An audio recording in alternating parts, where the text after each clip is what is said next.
I always have a miracle on this day, which is Labor Day. And about this time, 44 years ago, I was very cold on I-95, and I had no place to sleep and nowhere to go. I was homeless, and I was hitchhiking, and the cars were whizzing by. I didn't have a coat on. I didn't have a wallet. I didn't have a credit card. I didn't have any checkbook or any money except 2 dimes and 3 pennies. And while we were praying, I said, well, Lord, it's Labor Day. Where's my miracle? And it was like the Holy Spirit said, well, check your hip pocket, your left hip pocket, where I always throw change. And so I did, and I noticed there is 3 nickels, and there's 8 pennies. And when you add 8 and 15, you get 23. So I have exactly 23 cents. You say, well, that's not much of a miracle. It is. I think it is, because the Lord is saying, look, did you have anybody to help you? Did you have any money? Did you have anything in the world? Did you have any backup from the flesh? Relatives? No. Lots of cash in the bank? Some kind of cushy summer home? No, I had absolutely nothing. Just 23 cents on the Lord. And you know what? Tonight, I have 23 cents on the Lord. Now, when Wayne left his home, he didn't know exactly where he was going to go.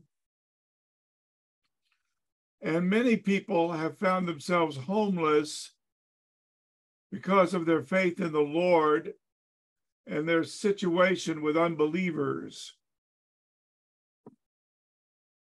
But the good news is that when you are weak, that's when God shows up. Because there was a man, and he had already gotten in his car, and he was driving on I-95, and he was the manager of a motel. And God had worked it out so that this man would see me hitchhiking, pick me up, and give me that room. And the Lord had sent him. The Lord sent ravens to Elijah. The Lord will send you help from his sanctuary. But you have to remember one thing: you are in a battle. The devil will try to deceive you into backsliding, and you will become kind of routine in your walk with the Lord. And your eyes will be looking around in the flesh for something in the world to satisfy you. But there is nothing that can except Moshiach ben David. To me, to live is Moshiach ben David. That is my life. And to die is gain. This is what he says in this chapter. He wants them to know this, that they're in a battle, that these Philippian believers are his co-workers. They're his comrades in arms. They are the ones that are helping him. Most of the other congregations are not doing anything. But this one, he really has them in his heart because they are the ones that the Lord has put with him. And when we think of Lydia, when we think of the jailer, when we think of the various people that became members of that congregation, we have to know that they were listening when this letter was first read, and that they know that Paul is praying for them, that they will not fall into any stumbling block or temptation. This is what Philippians chapter 1, verse 10 says. You have to be on your guard because you might be on the crest of the wave and everything is going wonderfully. And then the devil shows up with an old temptation that comes back to plague you. And you've got to be ready to take your stand against the wiles of the devil. And these brothers in the Mashiach, they have to be reminded of Romans chapter 8, verse 28, that really everything that's happened has worked out for the advancement of the gospel. God works all things together for good. And they have to know that the whole bodyguard of Nero, the Praetorian regiment, might be several thousand men. They're all being evangelized, and they're all finding out why this rabbi is in chains. It's because of the Moshiach and the hope of Israel, which is the resurrection of the dead. And Paul says, I don't know which is better, to depart and be niftar, that means deceased. It also means free, or to be here for your upbuilding. And basically, I'm having a joyful time here, although I am in a quandary and a dilemma about which way to go here, because it would be better to go and be with the Moshiach. I can't lose, basically, is what he's saying here. I cannot lose. God works everything for good. And any bad thing that comes, he turns around and makes it a good thing. Like the fact that my chains are actually advancing the gospel.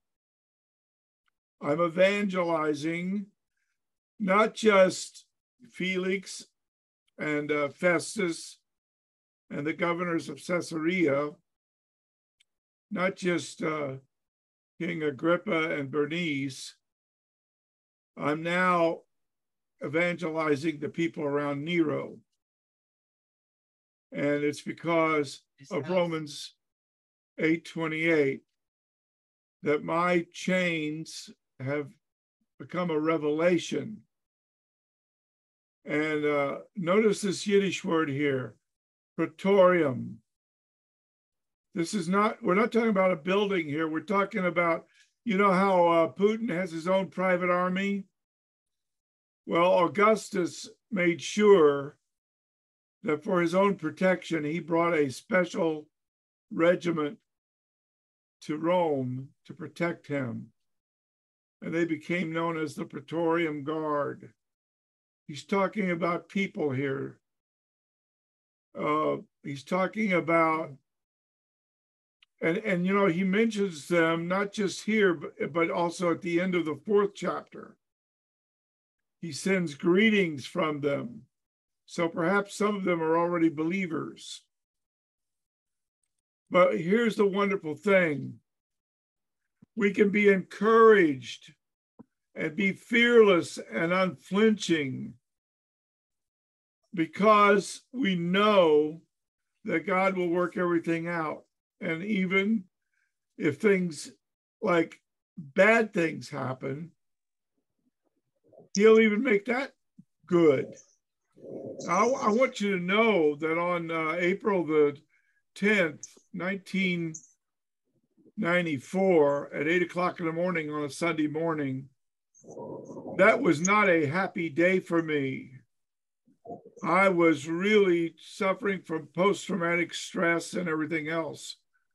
I was like one of these policemen that come in from a firefight and they have to be given tranquilizers in the emergency room because their brain is just completely, shook up. Post-traumatic stress.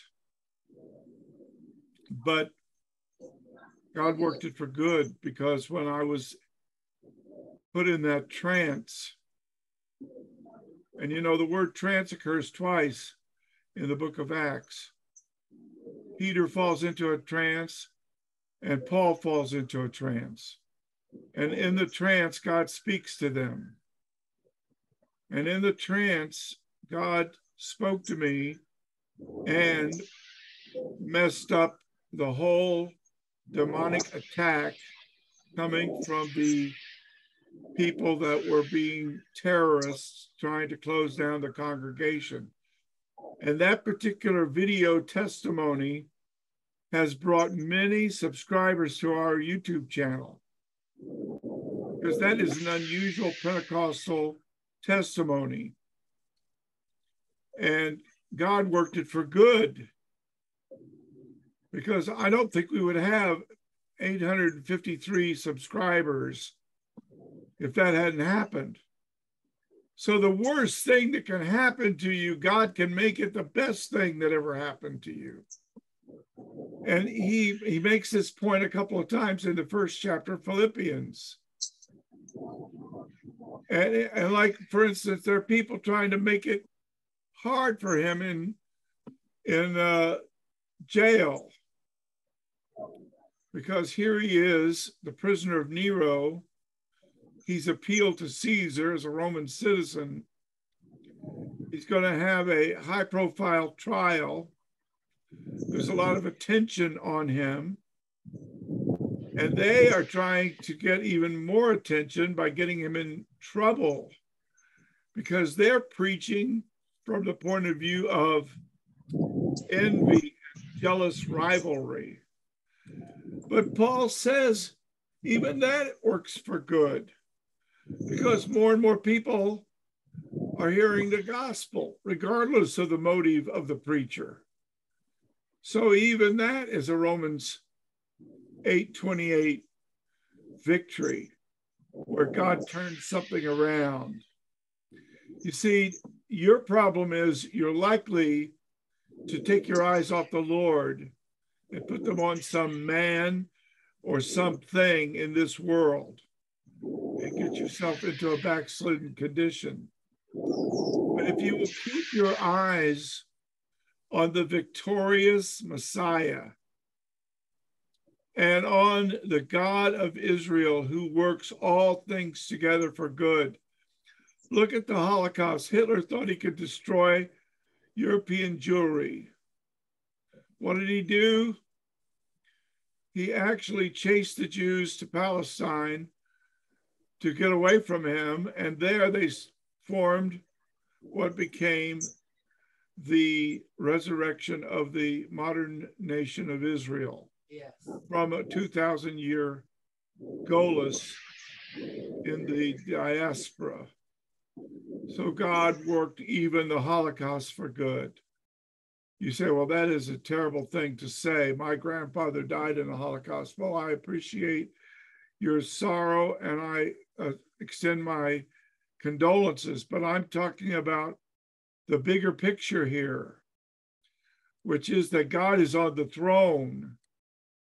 And the worst thing that can happen to you if you're a believer is to depart and be with the Messiah, which is far better.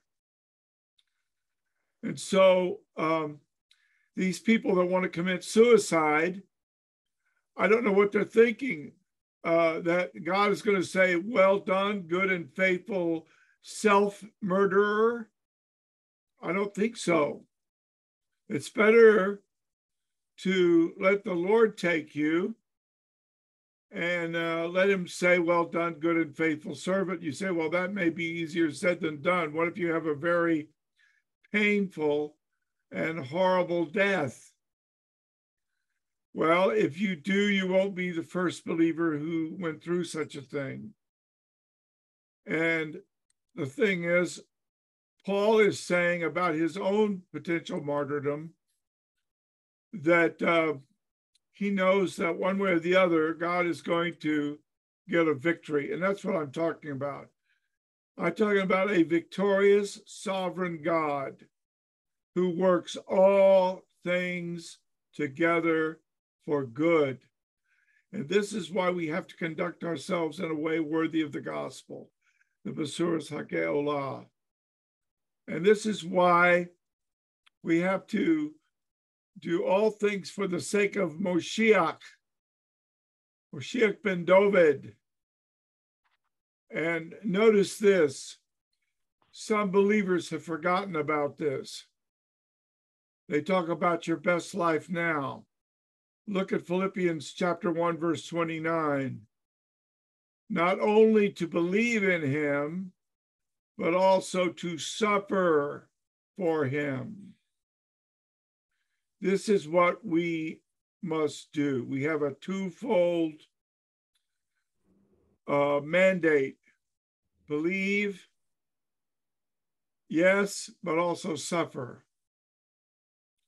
Don't try to get a cushy exit from the yoke of suffering, which all true believers are supposed to help carry. Remember, Moshiach carries the heavier load. And remember, even Simon of Cyrene came to help lift the burden off the Moshiach when he had bled practically to death from the beating and had no strength to carry. There was Simon coming in from the field, and the soldiers grabbed him and said, you pick it up. You help him carry it.